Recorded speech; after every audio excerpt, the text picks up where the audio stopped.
ஆக்கப்படுவார் அப்படின்ற செய்தி சஹீஹுல் முஸ்லிம்ல வருது. சரி, அடுத்து ஷஹீதுகள் ஷஃபாத் செய்வாங்க மறுமையில. ஷஹீதுகள் தெரியுமில்ல, அல்லாஹ்வுக்காக வேண்டி உயிரை விட்டவர்கள். மரணத்துடைய வகைகள் பத்தி சொல்லும் போது நான் சொல்லியிருக்கேன் ஷஹீதுகள் பத்தி. ஷஹீதுகளுக்கு அல்லாஹ் 6 வகையான சிறப்பு அம்சங்கள் கொடுப்பான். அதுல ஒண்ணு என்னன்னா, அவங்களுக்கு கபருடைய வேதனை கிடையாது. அவங்களுடைய ஒரு சொட்டு ரத்தம் பூமியில விழுவதுக்கு முன்னால் அல்லாஹ் அவங்களுடைய பாவத்தை மன்னிச்சிருவான். இப்படிலாம் பார்த்தோமா. அதுல ஒரு விஷயம் உனக்கு ஞாபகம் இருக்கும்னு நினைக்கிறேன், சொல்லியிருக்கேன் ஏற்கனவே. அவருக்கு எத்தனை பேர் ஷஃபாத் செய்வாரு? சுப்ஹான மாஷா அல்லாஹ். எத்தனை பேருப்பா? 70 பேரு ஷஃபாத் செஞ்சு அவர் நரகத்திலிருந்து சொர்க்கத்துக்கு கொண்டு போவாரு. சஹீஹான செய்தி. இப்ப ஷஹீதுகள் ஷஃபாத் செய்வாங்க மறுமையில. அடுத்து குழந்தைகளே இறந்துருப்பாங்கல்ல, சின்ன பிள்ளையிலேயே பாலிகாவது, அதாவது 10 வயசு 14 வயசுக்கு முன்னாடியே இறந்துருப்பாங்கல்ல, அந்த குழந்தைகள் ஷஃபாத் செய்வாங்க.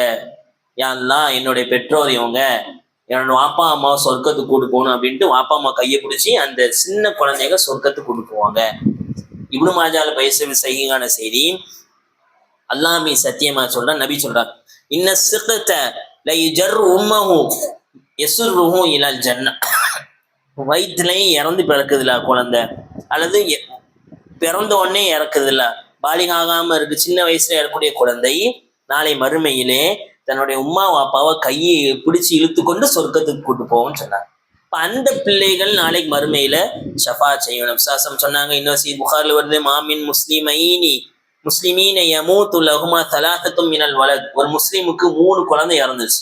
ஒரு குழந்தை பிறகு இறந்துச்சு, 2வது குழந்தை பிறகு இறந்துச்சு, 3வது ஒரு குழந்தை பிறகு இறந்துட்டானா இவர் பொறுமையா இருக்கிறார் அப்படின்னா, நாளைக்கு மறுமையில அந்த குழந்தைகள் இவர்களை அல்லாஹ்ட்ட ஷஃபாத் பண்ணி சொர்க்கத்துக்கு கொண்டு போவோம். சுப்ஹானல்லாஹ். அப்போ சின்ன பிள்ளையிலே இறந்த குழந்தைகள் ஷஃபாத் செய்யும். அடுத்து சில முக்கியமான அமல்கள் இருக்குது. இந்த அமல்கள் நாளைக்கு மறுமையில ஷஃபாத் செய்யும். அதுல முதலாவது குர்ஆன். குர்ஆன் ஓதுனா நாளைக்கு குர்ஆன் நம்ம ஷஃபாத் செய்யும். இக்ராஉல் குர்ஆன் ஃபஇன்னஹு யாதி யௌமல் கியாமத்தி ஷஃபீஅன் லி அஸ்ஹாபிஹி. குர்ஆனை ஓதுங்க, நாளைக்கு மறுமையில குர்ஆன் தானே ஓதியவருக்காக வேண்டி ஷஃபாத் செய்யும். அதிகமா குர்ஆன் ஓதுனா குர்ஆன் நமக்காக வேண்டி மறுமையில ஷஃபாத் செய்யும். அடுத்த அமல் நோன்பு. நாளைக்கு மறுமையில நோன்பு என்ன செய்யும்? ஷஃபாத் செய்யும். அஸ்ஸியாமு வல் குர்ஆனு யஷ்ஃபஆனி லில் அப்தி யௌமல் கியாமா. நோன்பும் குர்ஆனும் அடியாருக்கு மறுமை நாளிலே ஷஃபாத் செய்யும். நபி ஸல்லல்லாஹு அலைஹி வஸல்லம் சொன்னாங்க. அதிகமா நோன்பு வைக்கணும். ஃபர்லான் நோன்பு மட்டும் இல்லாம சுன்னத்தான மாதம் 3 நாள் நோன்பு வைப்பது, வெள்ளை நாட்கள்ல, பிற 12, 13, 14 வைக்கிறது. அது மாதிரி வார திங்கள் வியாழன் நோன்பு வைப்பது, ஆஷிரா நோன்பு வைப்பது, அரஃபாவுடைய நோன்பு வைப்பது, இப்படி அதிகமான சுன்னத்தான நோன்புகளை வச்சோம் அப்படின்னா அந்த நோன்பு நாளைக்கு மறுமையில நமக்கு ஷஃபாத் செய்யும். நபி அவர்களுடைய ஷஃபாத்தை பெற்று தரக்கூடிய அமல்கள்லாம் என்ன, அதான் பார்க்க போறோம். ஷஃபாத் ரைட்டு, எல்லா ஷஃபாத் செய்வாங்க மறுமையில, எல்லா ஷஃபாத் செய்வான். மலக்குமார்கள், நபிமார்கள், இறந்தவங்க, ஷஹீதுகள், சின்ன குழந்தை, நோன்பு, குர்ஆன் எல்லாம் ஷஃபாத் செய்யும். இந்த ஷஃபாத்தை பெறுவதற்காக நம்ம உலகத்துல செய்யக்கூடிய அமல்கள் என்ன? நம் குறிப்பா நபியோட ஷஃபாத்தை பெறுவதற்காக நாம் செய்யக்கூடிய அமல்கள். முதலாவது, பாங்கு முடிஞ்ச உடனே நம்ம துவா செய்யறது. பாங்கு முடிஞ்ச உடனே என்ன துவா ஓதுவோம்? அல்லாஹும்ம ரப்ப ஹாதிஹி தஅவத்தி தாம்மா வஸ்ஸலாத்தில் காயிமா ஆதி முஹம்மதனில் வஸீலா வல் ஃபதீலா வபஅத்ஹு மகாம மஹ்மூதன் அல்லதி வஅத்த இன்னக லா துக்லிஃபுல் மியாத். இந்த துஆ சஹீஹ் புகாரில வருது. யார் பாங்கு சொன்ன உடனே பாங்குக்கு பதில் சொல்லிட்டு இந்த துஆவை ஓதுவாரோ, நபி ஸல்லல்லாஹு அலைஹி வஸல்லம் சொன்னாங்க, வஜபத் லஹு ஷஃபாஅத்தி யௌமல் கியாமா. மறுமையில என்னுடைய ஷஃபாத் அவருக்கு கிடைக்கும்.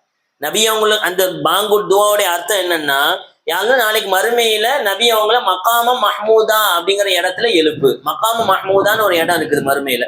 அது அல்லாஹ்வுடைய அடியார்கள்ல ஒரு அடியாருக்கு அல்லாஹ் கொடுப்பான். அது நபி அவங்களுக்கு தான் கொடுப்பான். இருந்தாலும் நம்ம நபி அவங்களுக்காக வேண்டிய அந்த மகாம மஹ்மூதால இருந்தா நபி ஷஃபாத் செய்வாங்க. அந்த இடத்துக்காக வேண்டி நபி அவங்களுக்கு நம்ம துஆ செஞ்சோம்னா நபி அவங்க நமக்கு ஷஃபாத் செய்வாங்க. முதலாவது. 2வது அமல், உள்ளத்தில் இருந்து தூய்மையான முறையில லா இலாஹ இல்லல்லாஹ் கலிமாவை சொல்வது. நபி ஸல்லல்லாஹு அலைஹி வஸல்லம் சொன்னாங்க, அஸ்அதுன் நாஸி பி ஷஃபாஅத்தி யௌமல் கியாமா. மறுமையிலே என்னுடைய ஷஃபாத்தை பெற மிக தகுதி வாய்ந்தவர், மேன்மையானவர் யாருன்னா, மன் கால லா இலாஹ இல்லல்லாஹ் முக்லிஸம் மின் கல்பிஹி. அவர் உள்ளத்தில் லா இலாஹ இல்லல்லாஹ்ங்க கலிமாவை எந்த கலப்படமற்ற முறையில சொல்வார். அல்லாஹ் தான் வணங்குவது தகுதியானவன் அப்படின்னு எல்லா நிலையிலையும் சொல்லிக் கொண்டே இருப்பார். இவர் நாளைக்கு மறுமையில என்னோட ஷஃபாத்தை பெறுவார் சொன்னாங்க. ரெண்டாவது. மூணாவது, அதிகமா நபி அவர்கள் மீது ஸலவாத் ஓதுவது. நபி ஸல்லல்லாஹு அலைஹி வஸல்லம் சொன்னாங்க, மன் ஸல்லா அலைய ஹீன யுஸ்பிஹு அஷ்ரன் வ ஹீன யும்ஸா அஷ்ரன் அதரக்தஹு ஷஃபாஅத்தி யௌமல் கியாமா. யார் காலை என் முறை 10 முறை ஸலவாத் ஓதுறாரோ, மாலையிலே என் மீது 10 முறை ஸலவாத் ஓதுகிறாரோ, அவர் நாளைக்கு மறுமையில் என்னோட ஷஃபாஅத்தை பெற்றுக்கொள்வார். குறைஞ்சது காலையில நபி அவர்கள் மீது 10 தடவையா நம்ம என்ன ஓதணும்? ஸலவாத் ஓதணும். சாயங்காலம் ஒரு 10 தடவையாவது ஸலவாத் ஓதணும். அப்படி ஓதுனா நமக்கு அல்லாஹ் நபி ஸல்லல்லாஹு அலைஹி வஸல்லம் ஷஃபாஅத் கிடைக்கும். மூணாவது. நாலாவது, மதீனாவில் யார் இறக்குறாங்களோ நபி அவங்களுக்கு ஷஃபாஅத் செய்வாங்க. நிறைய பேர் இங்கேயே துவா செய்வாங்க, யாரெல்லாம் மதீனால எனக்கு மௌத்து கொடு அப்படின்ட்டு. மதீனா நப்சாசம் அவங்க தான் அடக்கப்பட்டிருக்காங்கல்ல, அந்த மதீனால மௌத்து கொடுன்னு நிறைய பேர் கேட்பாங்க. யார் நப்சாசம் சொன்னாங்க, லா யஸ்பிர் அஹதுன் அலா அல்யா அவாயிஹா வ ஷித்ததிஹா இல்லா குன்து லஹு ஷஃபீஅன் யௌமல் கியாமா. மதீனாவுடைய உண்மையான பேரே வேற. நபி அவங்க வர்றதுக்கு முன்னாடி மதீனாவுக்கு யஸ்ரீப்னு ஒரு பேர் இருக்கு. யஸ்ரீப்னா கஷ்டம், நோய், துன்பம் அப்படின்னு அர்த்தம்.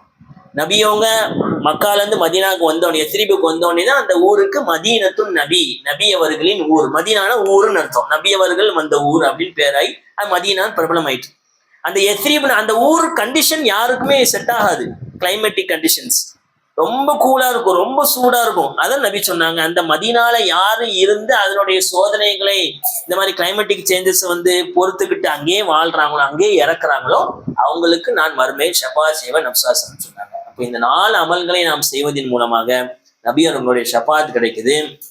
அதுக்கப்புறம் அதிகமாக குர்ஆன் ஓதுறது, அதிகமாக நோன்பு வைப்பது, ஷஹாதத்தை ஆசைப்படுறது, நான் ஷஹீத் ஆகணும் அப்படின்ட்டு ஆசைப்படுறது.